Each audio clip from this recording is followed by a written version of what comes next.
This is the how-to guide around how to use screen time to restrict and control the function of your student's iPad. So the first thing you're going to want to do is go onto your student's iPad and click on settings. From there, you're going to scroll down on the side until you see screen time. Then click on turn on screen time. Then click continue. This is my child's iPad. Do not worry about these things for now because we're going to change them later. Click not now, click continue. What you're going to want to do is make up a passcode. This passcode will need to be entered anytime you want to change the restrictions, block the restrictions, anything like that. So for my purposes, I'm going 1, 2, 3, 4. Okay, but obviously if you were trying to restrict your student from changing these types of things, you would come up with something a little bit more secure. From there, you can provide an Apple ID. However, I'm going to click skip for now.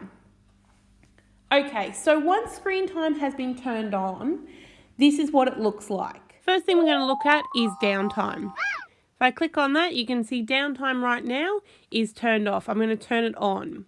Downtime is a function on the iPad that allows you to set a certain time during the day where the iPad cannot be used.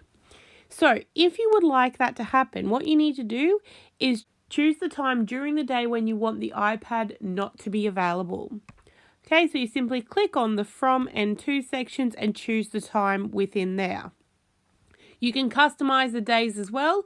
If you want a certain day of the week to be different, for example, weekends, you can do them individually.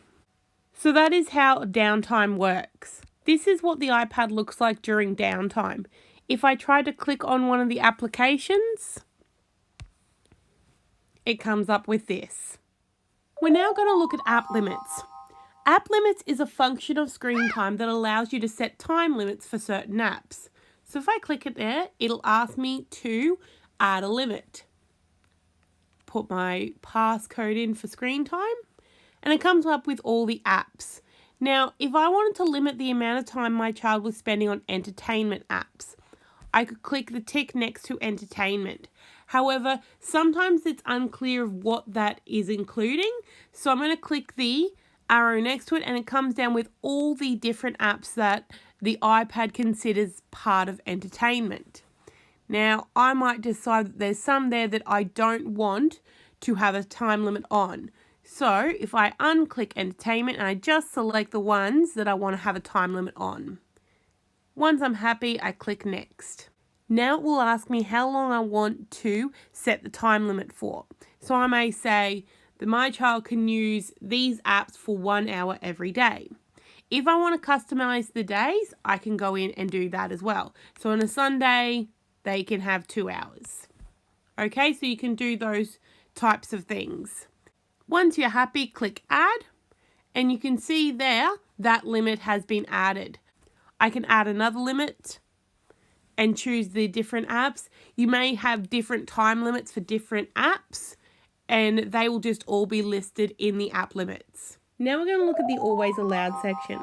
These are apps that are not restricted by screen time. So what you're going to do is click on there. You'll see 2 different sections, always allowed apps and choose apps. So allowed apps are apps that can be used at any time, no matter if it's downtime or not. So you've got there phone, FaceTime, maps and books. This means that even if you've set downtime, these apps will still be available. So what you're going to want to do is go in and remove them if you wish. Phone is the only one you can't remove. You may also wish to choose certain apps that you want to be available at any time to your student. Simply click on the plus next to the app. You can see now it's in the allowed app section. The last part we're going to look at is the content and privacy restrictions. If I click on that, you can see right now it's turned off. If I turn it on up the top, it asks me for my passcode again. And now there are lots of different things in here you might want to look at.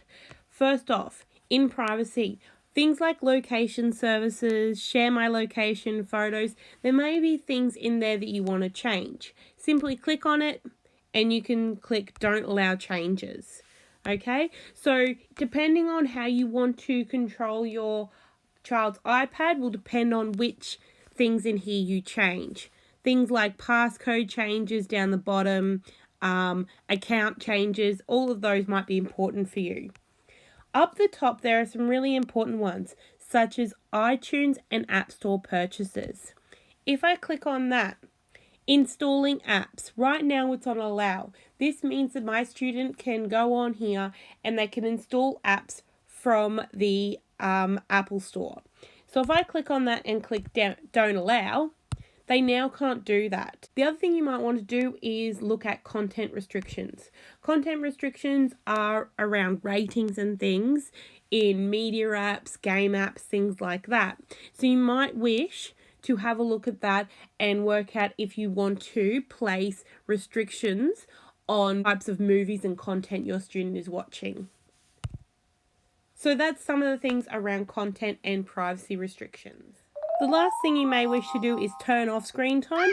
Simply click on the turn off screen time button right down the bottom. It'll ask you for your passcode. Turn off screen time. And it is completely disabled, which means all the things you've done on there are now disabled from the iPad.